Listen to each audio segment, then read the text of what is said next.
Yeah, fullback Stephen Ratchford, on the right wing Josh Charnley, right centre Leroy Cudjoe, left centre Ryan Atkins, left wing Tom Briscoe. In the halves we've got Matty Smith at 6, Danny Brough at 7, El Crabtree at 8, James Roby 9, Gareth Carvell 10, Carl Ablett 11, John Wilkin 12, and Jamie Jones Buchanan 13. And off the bench this week we've got Lee Mossop, Rob Burrow, Scott Taylor and Liam Farrell. I think we were very fortunate in the first fixture leading into that to be injury free. Danny Tickling particularly yesterday suffered a pretty bad injury to his arm, and Johnny Lomax on Friday night as well. So it's part and parcel of the game. It does make our squad a little bit younger, a little bit very exciting in some regards, and give some other players an opportunity. And you're right, a real opportunity for some of the new blood to show what they can do at this level. Look, we met last night. The squad has got a real lot of energy about it. There's a younger squad. We're having a look at different combinations for this game.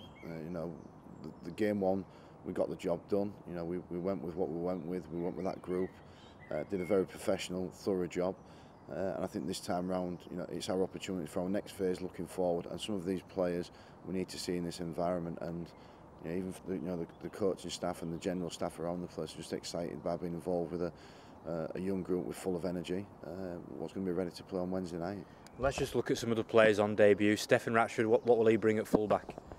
Well, Stephen's, he's improved. He's been in the squad a couple of times over a couple of years, right back to 2000 and I think it was 2010. 2009 Home Four Nations, and he was in the initial squads and he missed out. And obviously his move to Warrington's coincided with him, developing a little bit more and coming into the equation. But he's been playing very well for the Warrington club. And we all know Sam Tompkins is Sam Tompkins and the quality that he brings. But if anything happens to Sam, we need to know what our next best option is, and Stephen gets his opportunity this time. And a new half-back combination. You look at Danny Brough, he seems to have been around the camp for years, but he'll be making his debut alongside Matty Smith, who's been in outstanding form for Salford.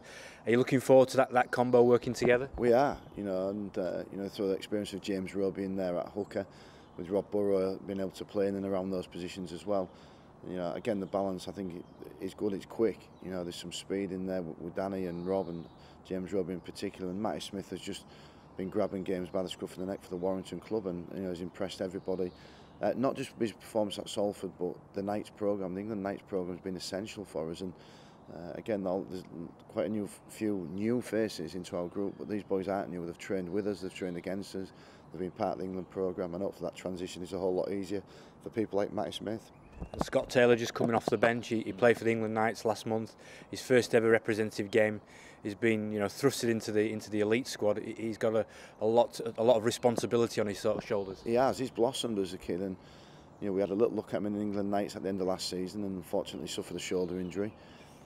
His form has been very good. He performed very well again on Friday night at St Helens, and the advent of Jamie Peacock retiring opens the door for another younger person to start to forge his way on the international scene. And this time round, it's Scott who gets his opportunity. I will say he was very good in the Knights game against Ireland. Himself, Liam Farrell, and Josh Hodgson, were three of our standouts in that performance, and thoroughly deserves an opportunity. And finally, one of the big questions that probably needs answering: who's going to captain the side? Yeah, we've had some fair bit of debate on it, but John Wilkin will captain this team. I think he will. He's the right person for this game, and I'm really pleased that this has happened for John. Because he missed out on selection on the last game, and people might find that a little bit strange. He comes back in as captain. It's a measure of the type of person that he is, and it's not just about whether you're in the team. It's when you're out the team as well, and how you conduct yourself, how you help everybody else around the environment. John is exemplary in every department. Fantastic communicator, and he'll certainly be a major asset for this group this time round. And just to clear things up, this is just for the one-off game. Obviously, you've still got options in your own mind who could take over the long-term successor to Jamie Peacock. Yeah, absolutely.